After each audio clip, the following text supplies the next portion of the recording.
Here is the latest from K2 Radio News. Here is the latest from K2 Radio News. A 60-year-old Cheyenne man is facing a felony charge after reportedly throwing a large machete at a police officer. Mark Romaine Dunn was arrested at 1:08 a.m. on Friday, March 15th, after a police officer was called to the North College Drive overpass over Interstate 80 for a male in the road swinging a piece of metal and dancing in the street. The officer says he was driving towards Dunn and was not far from him when Dunn threw a 4 to 5 foot long machete at him and his vehicle. When officers approached Dunn, he reportedly came at the two of them. He finally surrendered after being shot with a 40-millimeter less-than-lethal round. He was subsequently taken to Cheyenne Regional Medical Center by ambulance, where he was medically cleared and then booked into the Laramie County Detention Center. With the NJCAA Division I Women's Basketball Championship coming to Casper March 26th through April 1st, 8 Natrona County nonprofits will have an opportunity to receive funds as part of the bracket-style tournament. Each of the 8 participating nonprofits will be randomly assigned to one of the final 8 teams of the NJCAA D1 Championships. The nonprofit will receive 20 tickets to each game where they can watch them in action at the Ford Wyoming Center and cheer them on, all while competing to receive the most funding. The final 8 teams in the bracket will face off in the quarterfinal games on Friday, March 29th.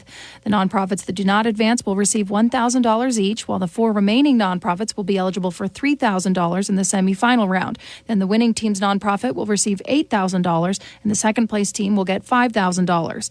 The participating teams are the CASA of Natrona County, Special Olympics Wyoming, Children's Advocacy Project, the Boys and Girls Club of Central Wyoming, Orr's Hope Foundation, the Boy Scouts of America, ARC of Natrona County, and Make-A-Wish. The Casper community is encouraged to attend and cheer on their favorite nonprofits.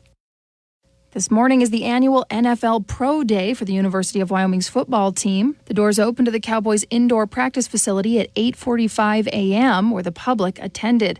The testing includes 225 bench presses, vertical jump, a 40-yard dash, broad jump, 3-cone test, 20-yard shuttle, 60-yard shuttle, and specific position drills. Following the testing portion of the day, Cowboys may be requested for individual meetings with representatives from NFL teams in attendance. 11 Cowboys are participating. This is an important day for the former Cowboy players being tested. Wyoming Governor Mark Gordon has vetoed a bill that would have allowed the legislature to sue the federal government. The bill had passed the Wyoming Senate by a margin of 20-9 with 2 absent. It sailed through the Wyoming House by a 47-15 vote. In his veto message, the governor said the bill was a clear attempt to cross, blur, and trample the line of separation between our equal but separate branches of government. He also believes that it's not fiscally conservative. Gordon also vetoed Wyoming Prime Act. This bill was a trigger bill that would take effect only if the federal Prime Act was passed by Congress. The bill would exempt meat that will only be distributed in-state from federal inspection requirements. The state bill would allow a producer to sell meat products from cattle, sheep, pigs, or goats raised by the producer that were slaughtered on the premises of the producer or at a custom slaughter facility under certain conditions. Gordon said the bill would confuse the public and meat producers.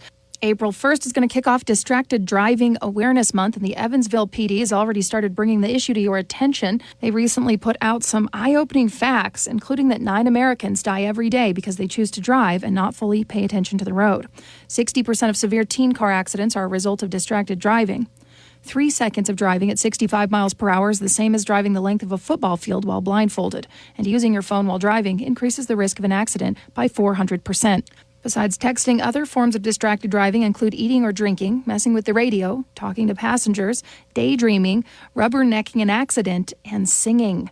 Wyoming is one of the top 4 states with the highest percentage of fatal crashes because of driving while distracted. Reporting from Casper, this is Colby Fedor.